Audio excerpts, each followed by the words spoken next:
فيمن هديت، وعافنا فيمن عافيت، وتولنا فيمن توليت، وبارك لنا فيما أعطيت، وقنا شر ما قضيت.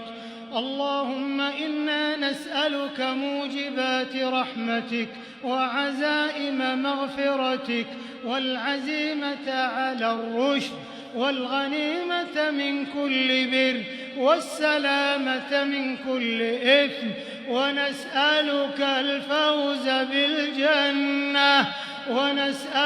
الفوز بالجنة والنجاة من النار.